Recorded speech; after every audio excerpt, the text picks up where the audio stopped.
Good morning. Welcome. Welcome, everyone. Welcome to all our brokers. Thank you for joining us for another iTOOsday.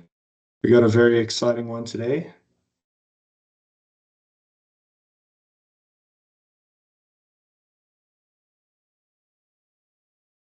If everyone in the call, I assume, has registered for the session, but in case you haven't, I'm going to type or share the link in the Q&A.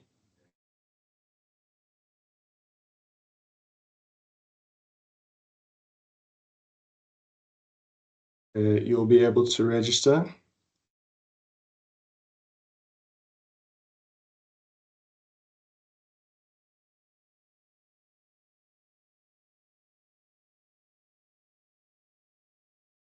I think we'll wait just another minute or so, just let people join and we can get going.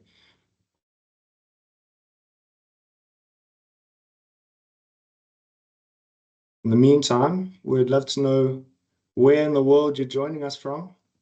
If you want to type it in the Q&A, feel free to share.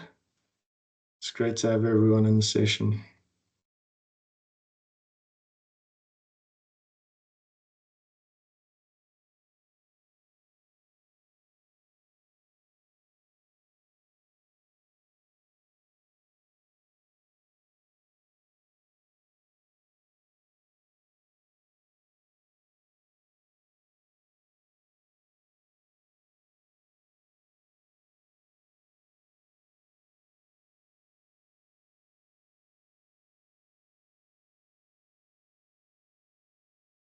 Okay, I think we can get going.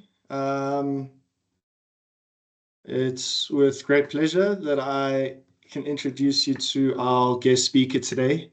Nicky Verd is a digital futurist, kick-ass author, an international keynote speaker, future of work coach, consultant, and a voice for those who yearn to disrupt the status quo and reinvent themselves in an AI-driven economy.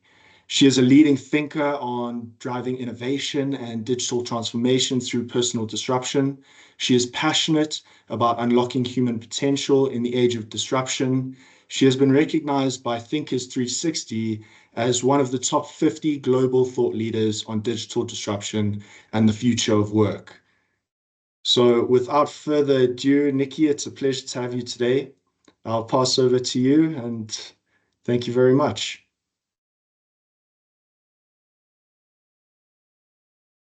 Oh, yeah, Nicky, you're just muted. Oh, sorry. Can you hear me now? Perfect. All right, great. Thank you, Nicholas, for that beautiful introduction. And hello, everyone. I see we have a full house. Great to meet you all. I just want to notify something. I had a masterclass recently, I think with APSA, and I kept being muted when they were trying to mute other people. So I don't know who the technical guy is or girl is. Just make sure if you're muting people, don't mute me, please. We won't, don't worry. Yeah, so yeah, I just wanted to say that. So once again, to everyone in the room, welcome. As Nicholas has introduced, my name is Nicky Verd, and today we are going to have an amazing session, and I'm looking forward to it. I'll quickly share my screen as we get into it. So give me a second. In the meantime, it will be great to know where you're joining us from. Nicholas, I don't know if anyone typed in the chat yet where they're joining us from. I think it would be nice to know. I see some sunny Derbs. Always Oh, nice. nice. Nelspruit, Limpopo, Stellenbosch, That is Grabo, awesome. a windy Grabo. That is great. So we have a national house is full across the country. So yes, that is who I am, Nicky Verd. And for those who have not heard about me yet, I guess today you've heard about me. I will be curious to know if anyone has read my book in the house so far. You can type it in the comments or in the chat. Has anyone read my book, Disrupt Yourself or Be Disrupted? Or has anyone heard about me so far before today? I usually think that I'm very famous, and I assume that everyone knows me. So in case you've heard of me or if you've read my book, it would be great to know. You can leave a comment and yeah. So the topic of our conversation today is thriving in an AI-powered economy. Artificial intelligence is a topic that I'm particularly very excited about. And I look forward to sharing my ideas and my thoughts on this topic. We're living in unprecedented times being driven by AI. And so it is no longer business as usual. And for anyone who has read my book, at the very first page of it, it is the point that the call to disrupt the status quo has never been louder. All right, so we cannot maintain business as usual because the world is changing so fast. Everything is being disrupted. Business as we knew is being disrupted. Even how we communicate and how we do events, like now we have to do this virtually, it is being disrupted and things are changing. And when things are changing, it therefore means that us as people, we also need to change and find ways to thrive in an economy that is consistently being changed. And before we get into it, I would like to share a little bit about my story and how I came to do what I do today, And something I say all the time is whether by choice or by circumstances, your life will be disrupted. There is no neutral ground. There are some people who think that they can stand on one end and this disruption will pass them untouched. That is just being a little bit delusional because whether you are in the tech industry or you are outside of the tech industry, whatever field you find yourself in, we are all being impacted by the rate of disruption that is happening in the world.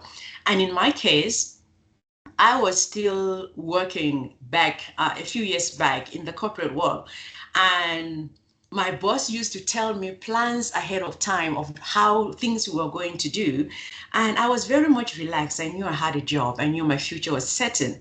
And one day I went to work one morning and my boss called me in for a meeting. And I thought that it would be a meeting for me to bring him up to speed with what has been happening. But by the end of that meeting, I was jobless. My boss told me that there has been some restructuring happening within an organization, and there was no better way to tell me than to let me know my role will no longer be needed. So that is how I got retrenched. And to say that was one of the most devastating periods of my life would be an understatement. I felt like someone took my life and shattered it into tiny, tiny little pieces, because I did not see retrenchment coming. Like I said, my boss used to tell me plans 5 years ahead of time of what we would do. And so those type of conversation made me very relaxed and settled that my future was set in a way. And in one moment, it was all gone. For people who have heard me speak before, I'm sure you've heard this story so many times. And for anyone who has listened to my TED Talk, I actually went into details with this story. However, after losing my job, I had so many questions. I had so many emotions going through me. I was angry. I was frustrated. I was entitled. I felt like I was too young to go through this. I felt like as a single mom, I should not have to lose my job. In fact, I felt like if there was any woman in the world who shouldn't lose her job, it was me.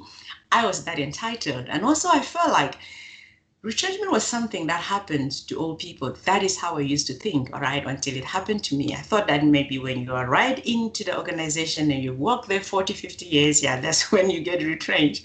I was that ignorant and naive. However, it happened to me.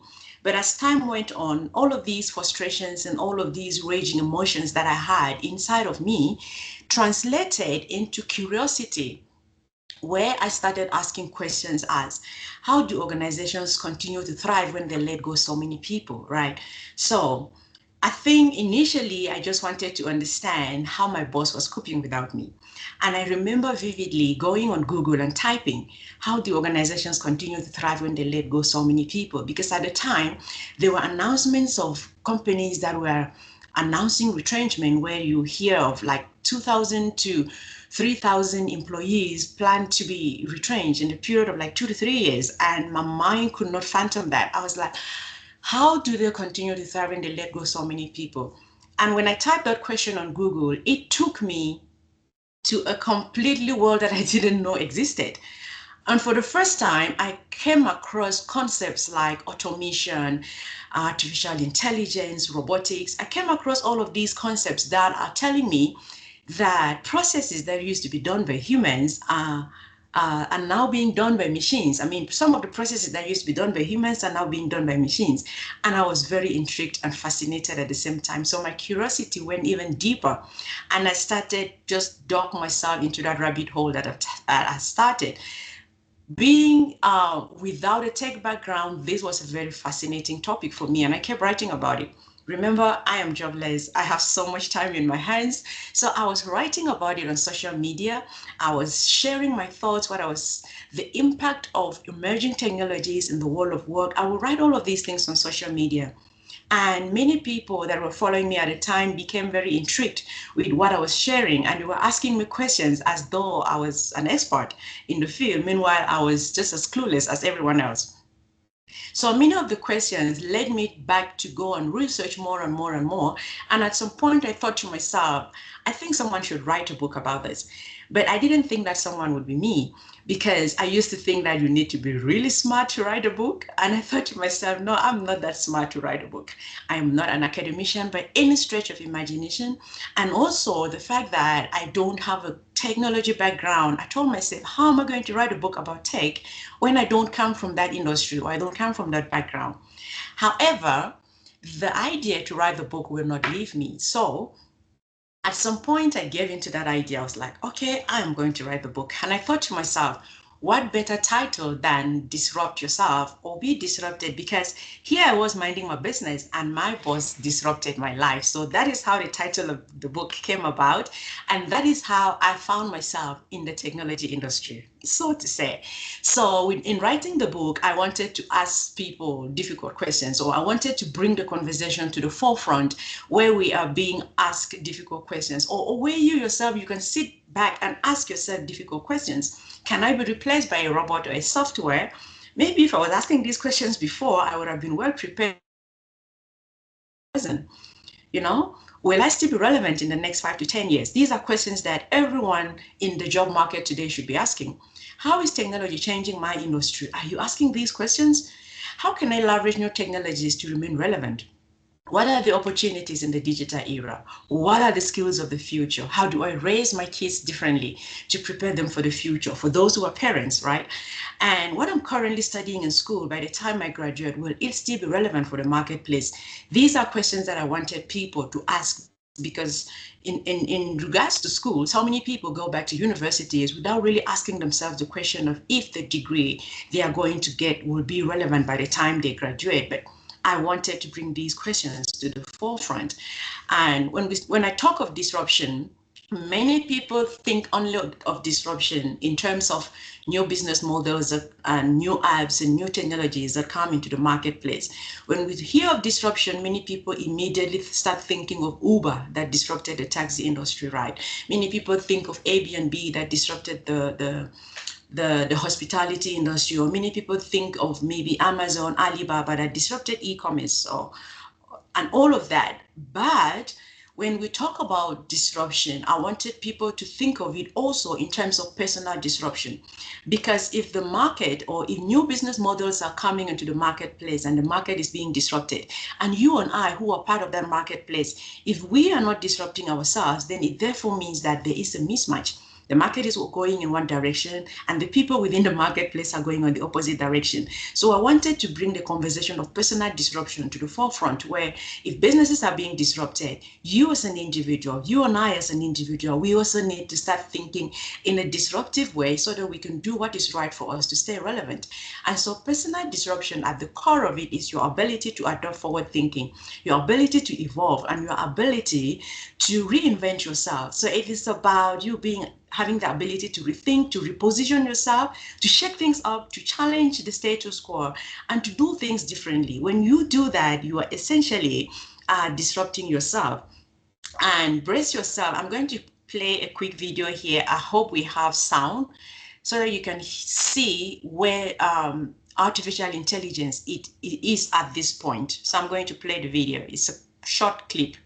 Hey ChatGPT, I want you to pretend you're going on a run with me. So make sure you breathe really heavy so I feel like I'm money with someone.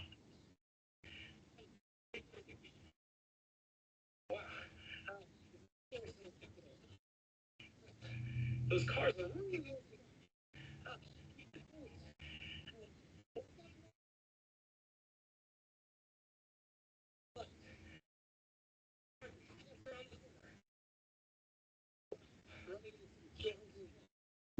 chat.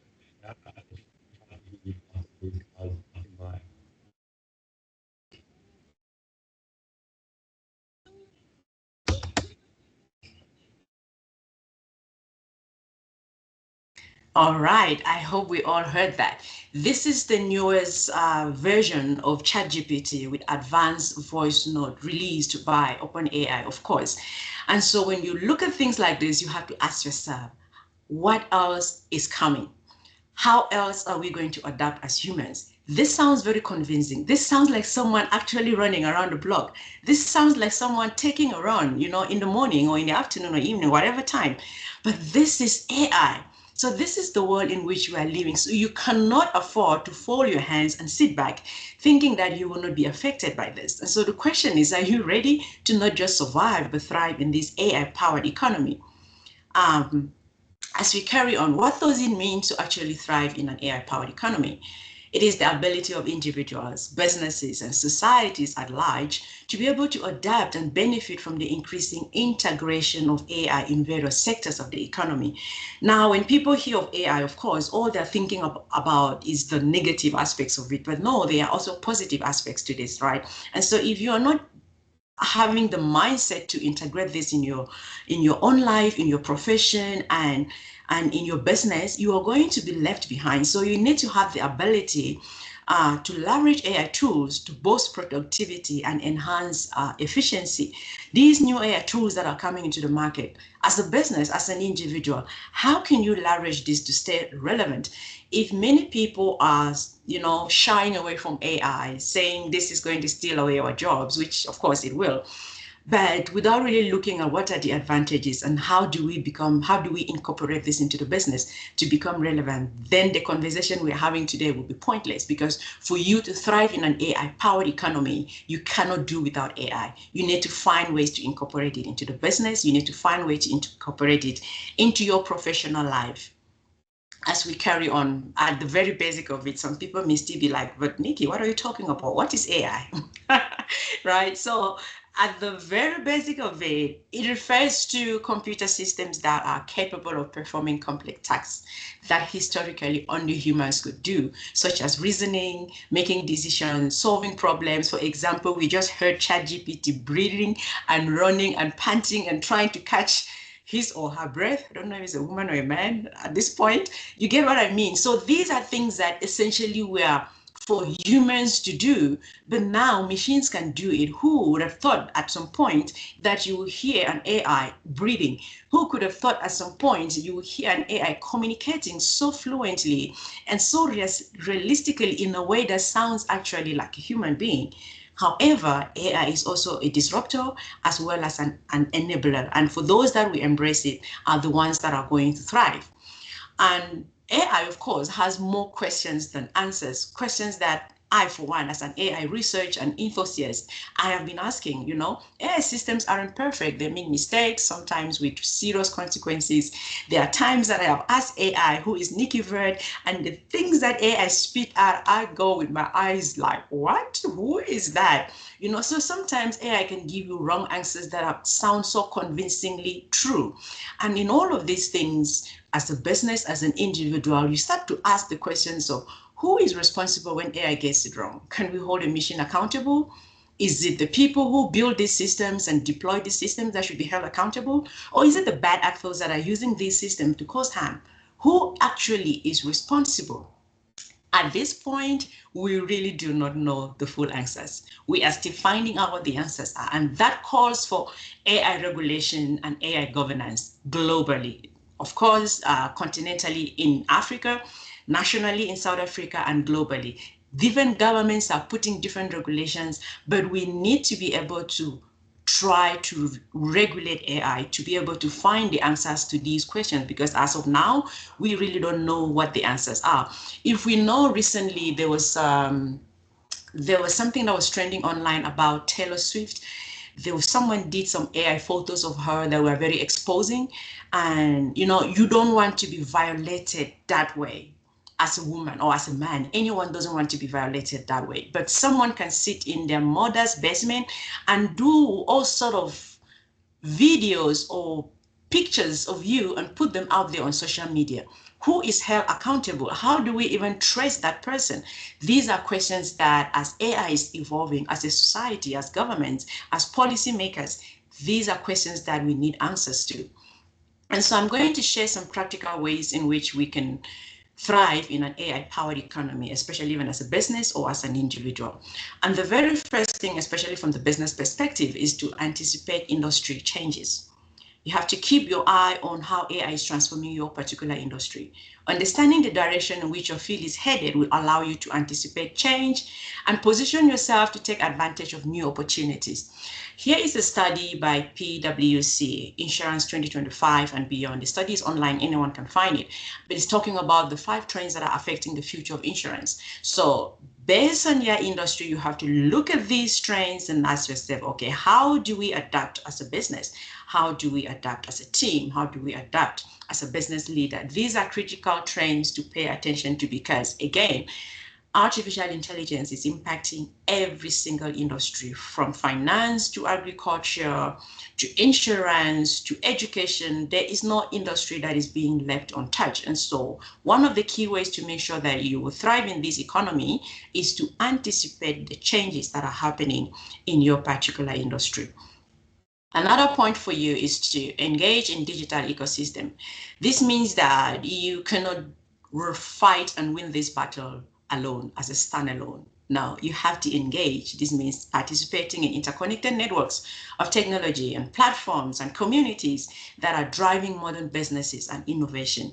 You cannot be on the one hand a standalone and think you can really win this battle, because now we are living in an era where any business can launch any digital product, and before you know it, you find yourself in direct competition with an organization or with a business that had nothing to do with insurance. Everyone is eating everyone's lunch these days. So if you are not being able to participate in these digital ecosystems, you may find yourself being left behind. So the more you understand what is happening in other industries outside of immediate insurance, the more chances you have of thriving and surviving within this era of artificial intelligence. So digital ecosystems are important and are critical for success in the times in which we are living. Have an eye and look for what is happening. It could be within the finance industry, it could be within the marketing industry. What are the changes that are happening, and what can you borrow from these people to make sure that you stay relevant? So this type of collaboration and staying interconnected is critical and important for survival for the times in which we are living today. And also adopt a digital business model. The world is evolving, and somehow some businesses are still stuck in the past because certain business strategies worked, up to that very point. But one of the key things, especially as a business leader, to keep in mind is that what brought you here will not take you there, because the world is changing so fast. So processes that might have worked 5 years ago, strategies that might have worked 5 years ago, there is no guarantee that those same strategies are going to work now, or they're going to work 5 years from now. So there should be that constant adopting of a digital business model and checking out what do people want? What else is going to work in this new AI era? Build products and services that meet the demands of a digital world. This shift involves moving from, of course, traditional paper-based or face-to-face methods to a more agile, data-driven, and customer-centric approach. Like I said, the strategies that you work, how did you meet your customers 5 years ago? It's not necessarily going to be the way in which you communicated and you pass value to your customers now. It's not going to be the same way in which you're going to communicate and give value to your customers 5 years from now. So that constant change is needed, and that constant adapting is needed when it comes to the business model. And we cannot talk about this without looking at the skills of the future. And when we look at this chart, this is from the World Economic Forum talking about the top 10 skills of 2025. And we can see right here, it talks about analytical thinking and innovation, active learning and learning strategies, complex problem solving, critical thinking, and much more. One thing you don't see on this list is the different types of degrees that you need. They don't talk about the different types of MBAs you need. I'm not saying education is not important, but I'm just highlighting this critical thing, because when some people hear of skills, all they're thinking is to go back to school and get a degree, go back to school and get an MBA. Oh, I'm going back to get a PhD. It may not really be relevant for the world in which you are living, because when you look at these are the top skills of the future. According to the World Economic Forum, you see that they're looking at things that sometimes are not really being taught in a classroom. I don't think there's any subject in any university right now called innovation or called critical thinking or called complex problem solving or called emotional intelligence or called curiosity. Those are subjects that are completely absent from schools as of now. So when you are thinking of skills that you need to stay relevant for the world in which you are living, you need to think outside the box. You need to think in terms of what is out there and what forums like this are actually showing us, instead of just blindly going to get a degree, right? So we're going to look at a few of these skills. I'm going to expand on them to share with us what exactly it means. And we look at innovation first at the top of the list. Innovation is not about big budget. It is really about big mindset. It is how you think. It is how you see the world. And even when it comes to organizations, when we talk about innovations, they start talking about these big budgets and all of that. No, you can have big budgets, but if you don't have people that are innovative, your big budget is not really going to solve any problem. And again, the future belongs to innovative thinkers, not degree holders. You may have a degree, but can you solve problems in real time? What else are you bringing to the table beside the we can look at this chart that I have here, which talks of personal innovation, corporate innovation, social innovation, eco-innovation, and all of these are all interconnected. It has to work together.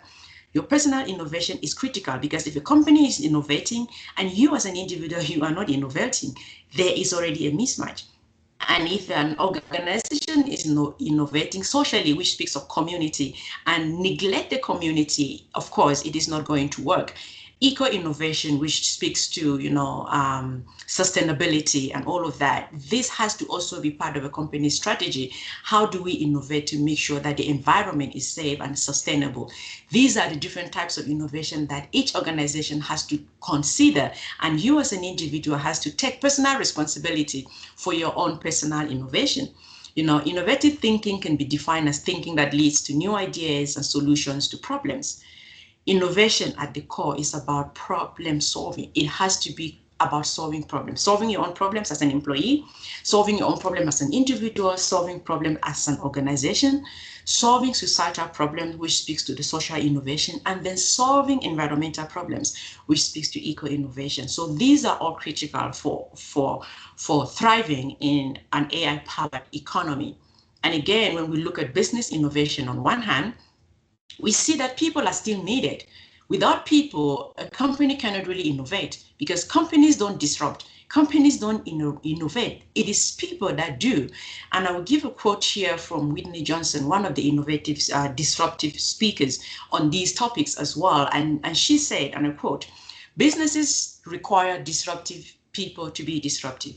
A business consists of holdings, which are what? Office buildings, warehouses, desks, chairs, sophisticated machineries, and electronics.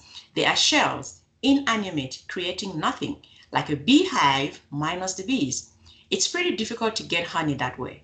And so, essentially, people are required to breathe life into a company to achieve innovation, growth, and productivity. And that is where you see that personal innovation becomes critical. Because when we speak of innovation broadly, it starts to feel like a company, an organization can do these things on its own. No, it can't. An organization consists of office building, warehouses, desks, and chairs. That's an organization. Without the people that bring in innovation, Chairs cannot do anything. Buildings cannot do anything. A warehouse cannot do anything. So you, as part of that machine, as an individual, you then have to start asking yourself, am I innovative? Can I be the type of employee or the type of a team member that is bringing innovation into this particular organization? Because essentially, it is people that bring in innovation. Companies don't innovate, they don't disrupt. It is people that do. As we continue talking about digital transformation and in the age of artificial intelligence, one key thing stands out. Digital transformation starts with people, not technology. There are companies that, okay, when you hear of these new AI tools, they go in and they bring all of these, state-of-the-art technology and bring to the people. And they jump in tech first and they don't really consider their people. They're not bringing their people along. Now, digital transformation starts with people, not technology, meaning you have to prepare your people, you have to expose them to the changes that are happening. I believe, what we're doing today is one of the great things that the company is already doing by having these weekly or monthly meetups where the team and the employees can be exposed to what is happening out there. And so a successful digital enterprise isn't a technological enterprise, but a confederation of inspired people that are empowered by technology. There's a study that is being shown that up to 70% of digital transformation fails in organization. And this is a study that's been done globally. And the question is always why. We see that many organizations leave the people behind. They don't empower their people when it comes to technology or when it comes to digital transformation. They go and they get the state-of-the-art technology. Some of these technologies are built outside the country or even outside the continent, and they import this technology, bring it into an organization, and the people are just shocked to see, oh, this is the new tool that we have to use now. They were not part of the decision making. They were not part of the planning. They were not made aware this is what is happening. They just discovered. And that is why, in most cases, digital transformation fails and the leaders become so confused, like, oh, but we spent so much money to get this state-of-the-art technology. Why isn't it working? Well, it is not working because you started with the technology and not the people. The people on the ground had to be brought on board. If you are going to build, for example, a technology that solves customer problems, you need someone in customer service to be part of that team building the technology. But if the people at the top decide on their own what type of customer service technology they're going to build, and worst of all, they outsource this entirely to a completely different country or continent, and these things are brought in, and then the people in customer service has no clue how this functions. They don't understand it. The people who build the technology itself has never ever worked in customer service, so they don't even know what problem they are solving. The only thing they know is that they are bringing in state-of-the-art technology. So these are some of the reasons why digital transformation fails in companies, because they start with the technology instead of starting with the people. And so it is critical to understand that for you as a company to thrive in this age of AI, you need to bring your people along, and you need to start with the people, not necessarily the technology. Of course, the technology is important, but on one hand, the people are important as well. One key thing with the AI technology is that it doesn't really function entirely on its own. It needs people. Like when you go on ChatGPT, you can sit and look at it the whole day. It will not give you anything back. But the moment you prompt it, the moment you say something to it, it gives you something back. So there is that collaborative nature with artificial intelligence that is really beautiful to watch when you interact with it, the kind of things it gives you back. And that type of collaboration is necessary even within organization, to collaborate with the people and to collaborate with your team. One of the key things, again, is to be a lifelong learner. It is one of the skills of the future, as according to the World Economic Forum. And one of my favorite quotes is by Alvin Toffler, and he said, "The illiterate of the 21st century will not be those who cannot read and write, but those who cannot learn, unlearn and relearn." And whenever I talk about this, I highlight learning is not the problem, really. Many of us, it's easy for us to learn. I am a knowledge junkie. I call myself a knowledge junkie. I learn all the time. I throw myself out there to find out what else is new, what else is happening within the tech world, what are the new trends. But the problem comes to unlearning. That is where many people are trapped, because, for example, again, they have certain strategies that worked in the past, and they cannot imagine having to let go of those strategies. That is where the problem happens, in unlearning. To learn is easy, but are you able to unlearn as a person? Are you able to unlearn as an organization? Are you able to unlearn as a team leader? If you are not able to unlearn, you are considered the illiterate of the 21st century. I mean, that sounds really harsh, right? The illiterate of the 21st century. What does this actually mean? This means that illiteracy is being redefined altogether for the age in which we are living. Because when we spoke of being an illiterate in the past, it was about someone who cannot read, someone who cannot write. But now, no, it is changed. You can have the ability to read, you can have the ability to write, but if you don't have the ability to learn, unlearn, and relearn, you are considered the illiterate of the 21st century. I know that we are not in a place where we're seeing each other. I would have said, ask your neighbor, are you the illiterate of the 21st century? So continuous learning is critical. Continuous learning is important. Anyone who stops learning is outdated, whether at 20 or at 80. If you look at the image on the screen with the kid sitting on a pencil, I am intentional in putting that image because I want to emphasize on something. When you are writing your strategies or your processes or your plans, write them in pencil so that if it no longer works, you can use the eraser to erase it and write what is working. Do not write things in cement. Do not write things in paint, in ink that you cannot erase. This speaks to adaptability. This speaks to being agile and all of that. So it is critical that you are quick to erase what is no longer working, what is no longer serving you as an organization or as an individual. Be quick to erase them and write and rewrite what is serving you in this age and time. That is the only way to thrive in an AI-powered economy, because again, the change is happening at an exponential rate. If not, maybe a quantum leap is actually happening right before our eyes, because the change is so fast that if you are going to stick with your 5-year plan and say, no, we planned for 5 years, it was 5 years, we cannot deviate now, we cannot change now, you are going to find yourself being left behind.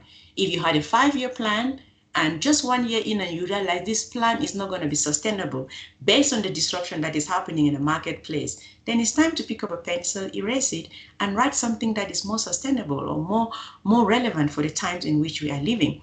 That is how you thrive in an AI-powered economy. And for some people, I spoke about degrees earlier, they have allowed their achievement, their academic achievements to hold them hostage, to the point where you speak to these particular individuals, they're like, do you know I have a PhD? I'm sure we know those people, right? That's how they respond to you. Do you know I have an MBA? I heard a story one time where a business leader said one guy joined their team, and he was introducing this new guy to the rest of the team. And so he brought him into the boardroom and he introduced him and said, okay, this is who by name ABC is joining our team. We are glad to have you. These are the rest of the team you'll be working with. After the whole introduction, the CEO said he sat down, but he realized that the guy he introduced, who just recently joined the team, kept standing up. And he was like, why are you still standing up? But later on, he realized that the guy stood up waiting for him to introduce to the rest of the team that he had an MBA, because that was the one thing that the CEO did not introduce about him. So he kept standing up waiting for the CEO to say, and he has an MBA, That is the world in which we are living today. We are allowing our academic achievements to hold us hostage. But you need to come to that point where you realize that in certain cases, a 3-month course may be much more valuable than your degree.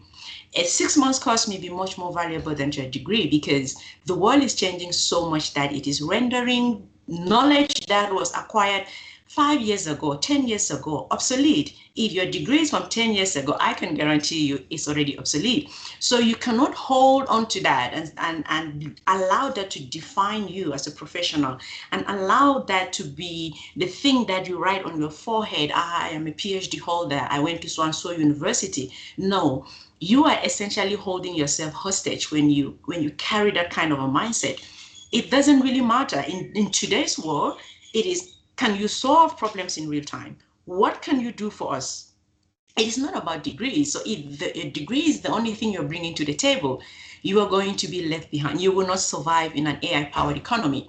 And that era where a 4-year degree could serve you for a lifetime is over. You know, back in the days of our parents, you could go to school, have that one degree, and work for 40 years with that one degree. No one had to ask you questions and all of that. But things have changed so fast that knowledge is being outdated so fast. In 2 years, in 3 years, you will see that the knowledge you had this year, we're in 2024, by 2027, some of the things we are so, excited about will not be that relevant, because that's how fast artificial intelligence is changing the world. And again, upskilling doesn't mean you have to go back to school and acquire more degrees. 6 months, 3 months, 9 months, maybe a 1 year may be way better than a 4-year degree. So those are some of the things you take into consideration.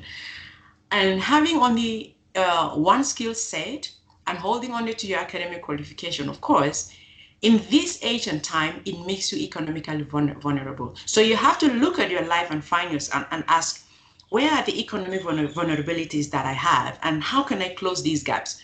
For some people, they are not asking those questions, right? And it's critical. If you want to be a professional that will thrive in an AI era, as we finish this call, my suggestion is to look at your life as a professional and ask, where am I economically vulnerable? And how can I close these gaps? And you may realize that, oh, you need to take certain courses in certain fields. And sometimes you may not necessarily have to study everything around insurance.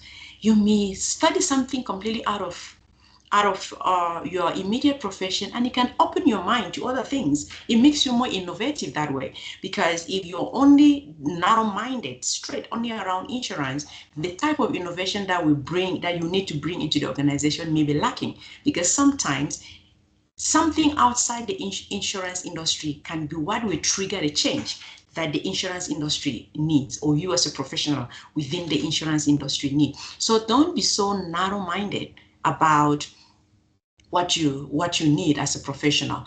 I heard a story recently from the CEO of, I think, Accenture.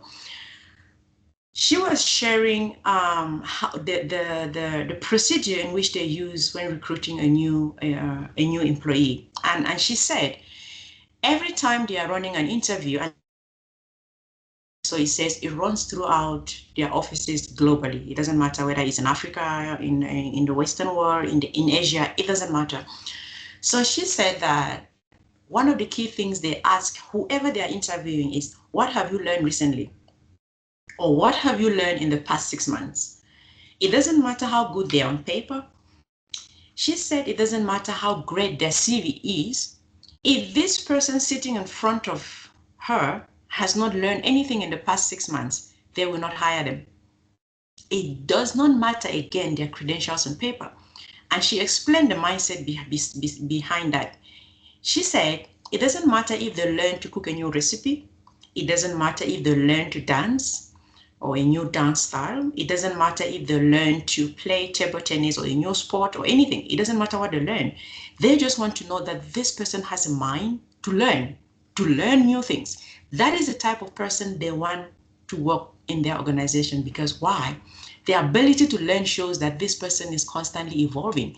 This person will bring innovative ideas while learning something completely irrelevant or completely outside of their professional, outside of their immediate profession. Something can trigger an innovation that they can bring back to the organization, and it will be beneficial. But if you are so good on paper that you have not learned any new skill in the past 6 months, you haven't learned any new thing in the past 1 year, you might as well be on your way to becoming obsolete, and that is dangerous. Another quick video I'm going to play for us.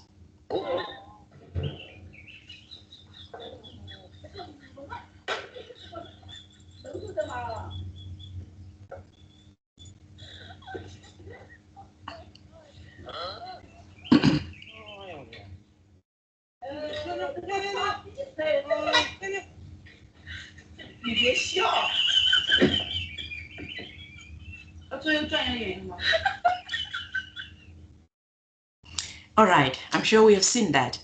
Again, it goes back to learning. It goes back to upskilling. It goes back to reskilling. The same topic I was speaking about it just now. It is important to have the tools, but even more important to know how to use these tools. Yes, many organizations have their state-of-the-art technology and all of that, but can employees really interact effectively with these tools? Can you as an employee interact effectively even with tools outside of your organization with simple AI tools? Can you do that? These are the questions. The video is funny, I know, but it gives a message, especially even as leaders. Leaders need upskilling too. Because sometimes when we speak of upskilling and learning and relearning, it kind of feels like this is only for the people on the ground and the people at the top don't have to do this. No, that's not true. Leaders need upskilling too. Leaders need to consistently learn, unlearn, and relearn as well. That is what will make a thriving organization, because if on the ground they are innovative people and the leadership at the top are not doing anything to be innovative, already that organization is doomed. I mean, it's on its way to becoming obsolete. I remember a story. I went to Pretoria for an event and I forgot my ID card at home. I got to this venue. It's a technology company and they have a tagline boldly written on the wall, driving innovation or sustainable innovation, something along those lines, but innovation was on it. So I forgot my ID card and I'm trying to get in through to reception, and they told me that without my ID card, I cannot get into the building. And I'm looking behind them, the reception, boldly written innovation. And I asked them, okay, I have the digital copy of my ID on my phone. Does that count? Can I use that to get into the building? And she said, no, you cannot use that to get into the building. We need the physical copy of your ID. I was like, oh my God, what's the point of innovation? This is a tech company with a tagline that has innovation in it, but insisted that I needed to have a physical copy of my ID. What is innovation? It's about simplifying processes. It's about doing things faster. But they insisted that without my ID card, I couldn't get into the building. Anyway, the people who invited me, they had to call them to come and pick me from the gate. That was how the whole story ended. But right there and then, I learned a lesson, because while I'm trying to engage the ladies at the reception, I asked them, what's the point of having innovation on your tagline when you're not really practicing it?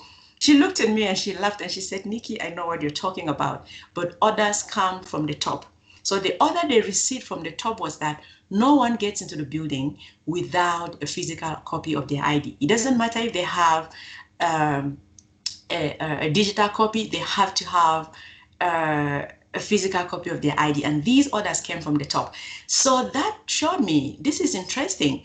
It doesn't really matter what the tagline is or what the company represents, as long as the big boss said, this is what has to be, this is what has to be. This is what the big boss says is what goes. Now, clearly, they are not thinking of innovation. They are not thinking how to simplify processes. They are not thinking of better ways to make security more easy and more accessible, to get into the building. Clearly, the boss is not thinking in that line. The boss is operating from what had worked 10 years ago, that you must bring in your physical ID and you must fill a paper form, write your name on a piece of paper with your phone number and your address. That is what the boss all knows. So the point I'm making is that leaders need upskilling too. If you remember the quick video we just saw, when the big boss came to show clearly maybe the employee what to do, she was so messed up because she clearly has no clue how to use the tools. So these are critical things to do, even from the leadership perspective. And you have to develop your digital literacy, of course, even as an individual, understand the basics of AI and how it impacts your industry. Once again, you don't need to become a data scientist. No. But knowing how AI works will help you to leverage its power. And even for those, every single person on earth, sometimes when I speak about this thing, there's a response I get like, but Nikki, I'm not a tech person. I'm not in the technology space. I'm not from the tech industry. That era where these conversations were for technology people is over. That era where these conversations were for tech guys or tech experts is over. If you have a smartphone, you are a tech person, all right? So you have to develop your digital literacy, your critical thinking, your internet safety, online identity management, digital, all of these things. You have to be able to develop these skills to thrive and survive in the age of artificial intelligence. Otherwise, you will be left behind. Otherwise, you will fall prey to so many other scams, AI scams that are happening out there. But when you can learn the basics of it, you'll be able to survive and thrive in an AI-powered economy. And I tell people the mind is where the revolution begins, because the big transformation that can happen in an organization is not necessarily digital transformation, but the mindset transformation. That is why most of the consulting that I do has to do with digital transformation through culture. Culture is critical. It is important that the people change the mindset. It is important that the team change their mindset, because if transformation is only happening from the technology perspective and the culture is not changing, there is not going to be any change. So the mind is where the revolution begins. So the most disruptive force isn't technology, but it is your imagination. It is your perception of the world. It is your perception of the AI world. How do you see AI? How do you see it affecting you as an individual? And again, if you sit back and do nothing and said, for those who are saying, I'm not a tech person, I'm not an IT person, this is for IT guys. If you have that type of mindset, well, I have bad news for you. You are more likely to be replaced by another human being who is leveraging technology, who is learning AI skills, and they're performing better than you are to be replaced completely by a machine or a robot. Because again, when people hear of AI, they're like, oh my God, I'm going to lose my job. Oh my God, Nikki, I'm going to lose my job. Yes, your fears are valid, but one thing you are missing out on is that your colleague is learning about AI. Your colleague is learning how to leverage technology. Your colleague is learning how to use these tools.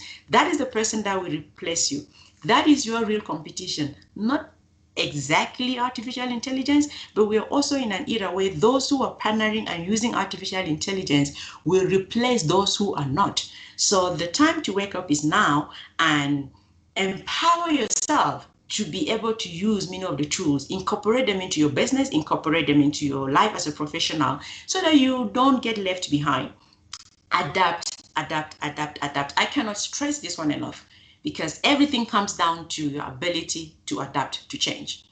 It is not the strongest species that will survive, nor the most intelligent. It is the one that is most adaptable to change. And this is a quote by Charles Darwin. Yes, you may be very intelligent. Maybe you're known in your community as the most intelligent guy, the most intelligent lady. But that is not what is going to help you to survive in the age of AI. It is your ability to adapt. So what we are seeing now is that we are living in an era where intelligence is not enough. You being the most intelligent is not enough.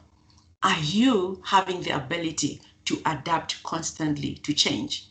As change is happening, there's a saying, change is the only constant, right? Constantly happening. Do you have that ability? Or the only thing you have is just intelligence? So at that point, your intelligence is absolutely useless. You need to have the ability to adapt.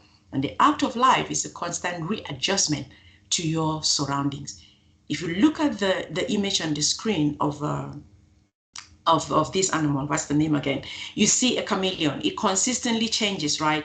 A chameleon, when it gets into an environment, it changes into that environment. Is the environment becoming pink? You see the chameleon change into that picture. That is the ability to adapt. Okay, again, when I talk about chameleons, I'm not talking about those people that you can't trust, right? No, that's not what we're talking about. We're talking about your ability to adapt. Are you able to change into green, if that is what it means? Are you able to change into pink?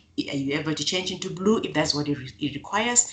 No matter how intelligent you are, if you don't have the ability to consistently change to your environment like a chameleon, you are not going to be able to survive in the age of AI, because the change is so fast, the disruption is so rapid, that it requires us to consistently change. Your job may evolve. I wrote an article recently on the signs that your job is evolving faster than you. And it is critical, because for some people, you may realize that your job, you're doing something entirely different from what you signed up for. Why? Because the organization is evolving, the world is evolving, the world of work is changing. All of this will make you realize that you need to change and be agile and be flexible, instead of sticking to it and say, no, this was not what I signed up for. This is not part of my employment. This is not part of my job. You know, that type of language. It's going to leave you behind, because one, you don't have the ability to consistently adapt and change. As we go to the conclusion, you need to become part of the revolution, all right? Because for some people, their solution is to stop artificial intelligence. They said, no, this is not for Africa. I've met a few of those people. Their only strategy is that AI is not for Africa. We shouldn't be talking about this, you know? So that is their strategy. Their strategy is to stop technology. This is for the Western world. If that's your strategy, you're going to get left behind because you cannot stop technological progress. You cannot stop it. It's like trying to stop water. Have you tried to stop water or trying to stop a river? It's like trying to stop an ocean. You can't. This wave is coming, whether you are ready or not, it is coming. Artificial intelligence is here, whether you are ready or not. One thing you can do is to influence its impact in your life.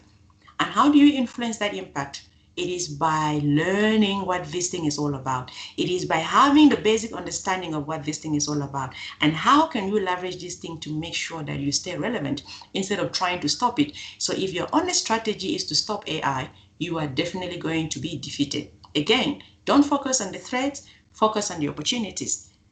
And that is how you will survive. This is actually a quote from my book, Disrupt Yourself or Be Disrupted. So as I end, the question is going to be, what are you going to do? Are you going to bury your head in sand? Or are you going to take action and empower yourself by learning the tools, by understanding the world of AI, by understanding the basics of AI, or are you going to bury your head in sand? I hope that no one listening to me will pick option B. And with that being said, thank you so much. Thank you for your time. Thank you for listening. If there are any questions, I will take them now.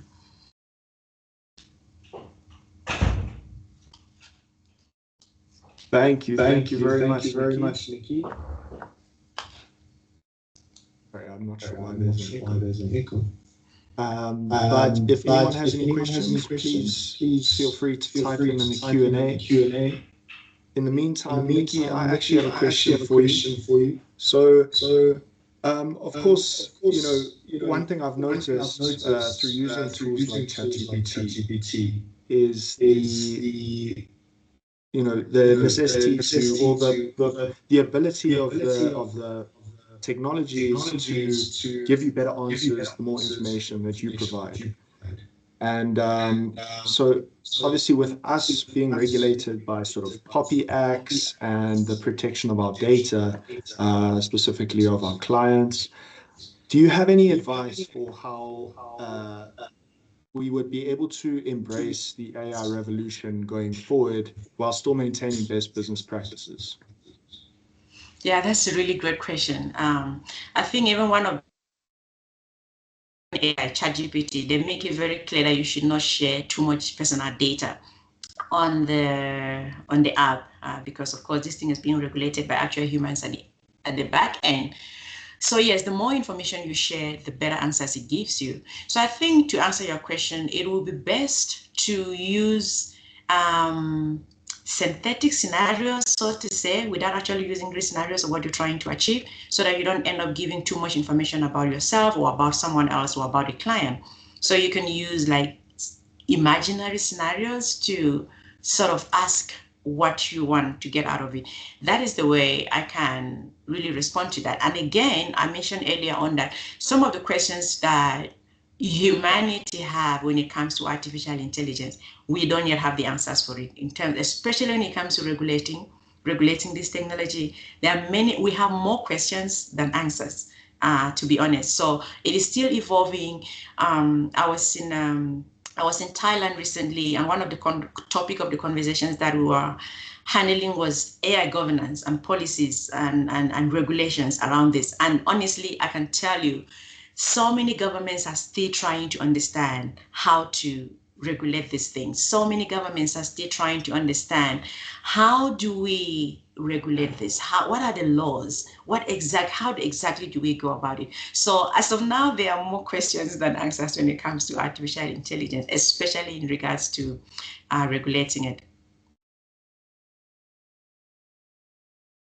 Great. Thank you, Nicky. I think that I haven't seen any questions in the chat, so we might be able to leave it there, but everyone is giving their praise, and it's been an amazing presentation. So thank you very much for joining us today. You're welcome. Thank you. Great. Have a great day, everyone. Thank you, Nicholas. Thank you, everyone. For anyone who wants to stay connected, I am on LinkedIn. So yeah, we can stay connected there. Fantastic. Actually, Nikki, before we leave, do you have any advice or tools for people to go out if they are interested in learning a bit more about AI? Well, ChatGPT is like the the most popular tool, to experiment with. And also, particular organizations have restrictions on certain tools that you cannot, log in with your work computer, stuff like that. So there are tools out there, but you may need to find out what works for your particular industry and what your organization allows, because it's not all the tools that companies are allowing employees to play around with, again, because of data concerns, privacy concerns, and things like that. So there may be tools that you can play with it outside of work, but be very careful not to bring in certain tools that could land you in hot water within your organization. Amazing. Thank you, Nikki. Thanks again. And enjoy the rest of your day, everyone. Thank you. Cheers.